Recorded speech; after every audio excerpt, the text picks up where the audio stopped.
Oh, yes. Hello, everyone. The reason we've decided to do this quick video is that 2024 has not been a boring year. It's been a year of a huge amount of change. And even though we sort of say that a lot of years, I think 2024 was particularly a year of change. And I think what was particularly interesting to us here at MIDiA is seeing so many things that we've been writing about over the last few years really beginning to come to fruition. So we thought it'd just be, good little thing just to spend a little while looking back at, what has happened in this last year, why those things have happened, and then a bit of a thought about how those are going to change the industry of tomorrow. Thank you, Mark. So 2024 was, as ever, an eventful year for music business. It feels like a lot of what MIDiA has been writing about these last few years really started to take effect. So what were the key themes that stood out to you? Totally. I think that really this year we saw such a deepening of existing trends that MIDiA has been covering for a while. And the root of many of them is fragmentation, something that we've been writing about for a long time, where there used to be sort of a handful of global superstars fed to consumers through limited linear channels like radio and linear TV. Whereas now everyone has access through streaming and social to music around the world from any decade at any time. And on top of that, we have algorithms that are driving consumers even deeper into their own niches. So the effect of that is consumers are spreading their listening across a wider range of songs and artists than ever. And that's having a huge sort of down the line impact on everything else. If you have fragmentation happening, it becomes harder to create global superstars. It means that the streaming royalty pot is split among ever more rights holders. It's sort of the root of a lot of the changes that we've seen this year. Yeah, yeah, and I think what's interesting is we first wrote about this 4 or 5 years ago when we came up with the concept we called niche is the new mainstream. Whereby everything's getting smaller, all the dynamics that Tati was talking about, and that is certainly not just a music specific thing. It applies across all forms of entertainment, and is showing no signs of slowing down. Well, I say no signs of slowing down. There is perhaps a slowdown in the superstars getting smaller. There seems to be a few signs that we're beginning to see superstars having a bit more impact than they did, and that's maybe because there are fewer of them, so there's more market share for them to grab. One of the other ideas we came up at the same time with was the idea of the peak coming in the attention economy. the attention economy essentially being how much time we spend with entertainment, and the very small amount of time we spend doing nothing these days, and how that was going to affect music. And what we have seen, if we think back to the days of the pandemic and lockdown, people spent more time doing most things, including music, but other things like audiobooks and podcasts and games, they're the ones that were the big gainers. And then as people started to return back to normal life, we started to see music actually picking up. And the reason music was picking up, because you had all those things like commutes and the gym and all those things you couldn't do before, now back in the mix. But there is a real risk, that so much of that music listening is it's not even on the stage, let alone center stage, because it's it's the soundtrack to what the other things we're doing. And that, I think, is one of the things that we've seen for a few years, but really beginning to come to a head in 2024, is how music competes with everything. And then competing with social. So social video is eating the world. But even in the places which are meant to be just for music, podcasts and audiobooks and social video and all these other things are really beginning to compete for that. So that, I think, is going to be a really important part of what comes next, is how does music grab people's attention, not just their time? And that is crucial for fandom, which I think is one of the things you're going to talk about, Taz. Yeah, I mean, one of the big impacts of this is if the competition for attention is getting more intense, and it's getting harder to build mass audiences around stars because of fragmentation, you sort of have to shift focus to building more deeper, more engaged relationships with your biggest fans. So this is all a big part of the reason why I think we've seen a major shift in the last year, where more artists and more artist teams are focused not just on mass, but maybe passive audiences, but really trying to build deeper, engaged, smaller fan bases that will stick around in this massive competition for attention. And that also has to do with the streaming slowdown, right? And looking for more ways to monetize. Yes, and when we think about the monetization, obviously there's been a huge focus on the superfan, and regular followers of MIDiA will know we do have some questions around whether superfans are super enough anymore. Having spent the last 10 years being told that all music is basically the cost of a couple of cups of coffee. And even though we're seeing a lot of positive indications that, sort of around merch and live and vinyl, things which are the ways in which you get to monetize fans better, still the majority of record label income is coming from, and even publisher income is coming from streaming. And streaming is being really well optimized. And there's obviously quite a few disruptive things that are happening as part of that optimization, things like two-tier royalties, etc. But what is inescapable is that in the West, most of the big growth period is gone. And that means, the streaming slowdown, which everybody's known for about half a decade, is going to come at some time or another. Well, it's here now. And to the extent where we have Universal Music having to explain away 1/4 of, subpar streaming growth. We've got ad-supported streaming revenue looking like it's struggling. Subscriptions still going strong, but not stellar growth anymore. So I think that's been one of the other big dynamics, is as the streaming slowdown comes to hit in Western markets, that's why we see much more focus on optimization. Optimization is things like getting price increases happening more regularly. It's bringing in new tiers like, the Superfan tier, which is, due to come soon. It is ensuring that the royalties are as best as they can possibly be for you, which sometimes means more for the bigger ones and less for the smaller ones. So that, I think, has been another of the really big focuses of 2024, was the year in which the industry really started to optimize streaming on the understanding the slowdown is here. Well, I think one of the sort of dangers of this approach of needing to optimize, needing to focus on super fans, is potentially what we've termed over harvesting those fans, where if we're trying too hard to squeeze all the revenue that we can out of fans, we end up harming their fandom, putting too much pressure on them to spend, maybe turning them off to the thing that they loved in the first place. And one of the antidotes that we've written about, again, if you've been following MIDiA for a while, you've probably heard us talk about is scenes. And when we say scenes in music, we know, of course, scenes have been around forever. There's always been, you think of like the punk scene or all of these different music genre scenes over many decades in music. But I think what we're seeing now is scenes are becoming, first of all, ever more cross entertainment. So involving not just music, but movies, games, sense of style, all of these other elements that make up someone's personality. And they're also becoming more niche. And when we say niche, we don't necessarily mean small, we just mean specialized. So, no matter what you're into, you can find your niche and your community around it thanks to the internet. But what this gives artists is a way to really find their people, find their community, and build those more engaged fan bases.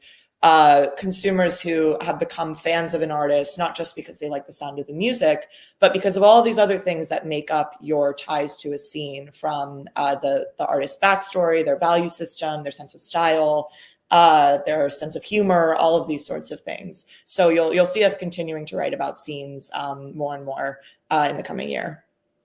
Yeah, and one of those sort of sets of scenes, if you like, that we have seen much of this decade really coming to the fore is music from beyond the West beginning to break into Western markets, whether it's whether it's reggaeton, whether it's Afrobeat, whether it's music from India, from Eastern Europe, from there's so many places where music that isn't Western music is beginning to break through, and this is sort of the if you like, it's the counter thrust to globalization. Globalization is the West making everything fit its fit its straitjacket. Then internationalization is the push in the other direction. And one of the reasons this has happened is because global South markets are really beginning to come online when it comes to streaming. There are massive user bases. The streaming markets have become so well established that we're beginning to see really vibrant music scenes emerging. And the reason why this is sort of like this is now rather than what has been is the history of the recorded music market was really dictated by markets where you had enough disposable income to go and buy little units of music, whether it's a cassette, CD, vinyl, etc. Streaming has changed it to monetizing audiences rather than simply monetizing disposable income. And as a consequence, you're beginning to see a lot of these markets, which are incredibly populous but never had really vibrant recorded music markets, now beginning to have vibrant recorded music markets. You're also seeing a lot of these markets really beginning to develop more disposable income, which is, bodes well for subscriptions. China's a really good example. I mean, you rewind as little as 10 years ago, you could probably still get away with calling China an emerging market. Now it's got per capita GDP on a par with many European countries, and incredibly advanced digital indicators, etc. So it is no longer an emerging market. It's very much emerged, but it's got a long, long way to go and a lot of potential in it. So when we look at China, we look at India, we look at even markets like Turkey, etc. And sub-Saharan Africa, there is a lot of growth which is going to come from these markets. And if 2024 was the year that the global South really sort of emerged as a force to be reckoned with, the remainder of the decade will be the global South really getting on the front foot and going from strength to strength, which raises big questions if you're a Western rights holder, because if you don't have much repertoire in those markets, then you're not really having a say or a play in what is going to be arguably the single most important dynamic of the music market over the remainder of this decade. And before we start to wrap up all of these themes and talk about bifurcation theory, which is sort of our biggest theme of the year, this list wouldn't be complete unless we mentioned AI, right?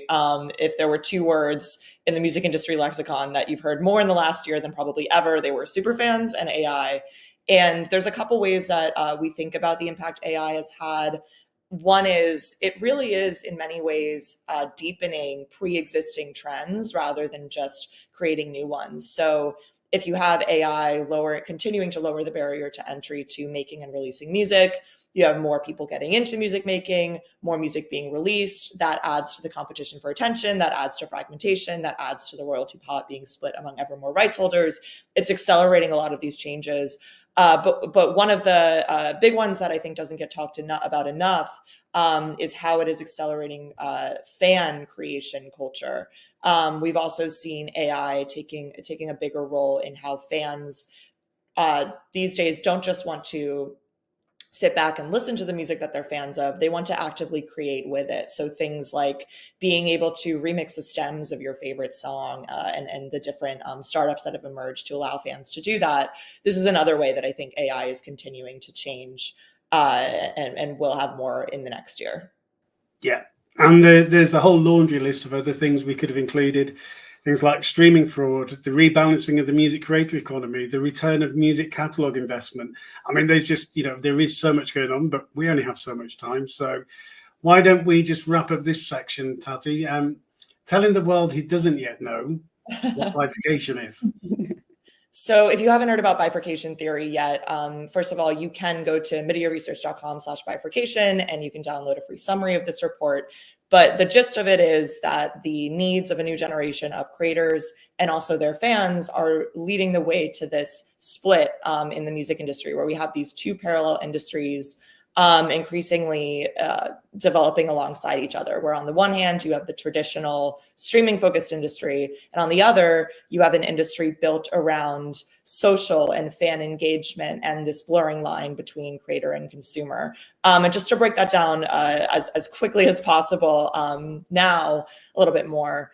On the creator side, I think we're seeing ever more artists feel that if they're struggling to compete for attention and this fragmentation that's happening is making it so that it's really difficult for them to earn meaningful income from streaming. Many are thinking, well, I'm not earning meaningful income from streaming, and I'm also not engaging with my fans there. So why am I spending so much time and energy on these platforms trying to be successful trying to be a successful streaming artist? So instead, they're focusing ever more of their time and energy on social platforms. They're still releasing music to streaming, of course. We're not saying that's going away, but more of their time and energy is about building fan bases on social. And then on the consumer side, you also have fans increasingly wanting that lean-in experience with music that streaming doesn't really offer them, but that social does. So we will see, we think, these two parallel sides of the industry operating alongside each other in the coming years. And there's much more to say about this. Again, check out our report, and we'll probably touch on it again before this is over. But that's sort of the introduction. So would you say the music industry is stronger for the changes of the last year?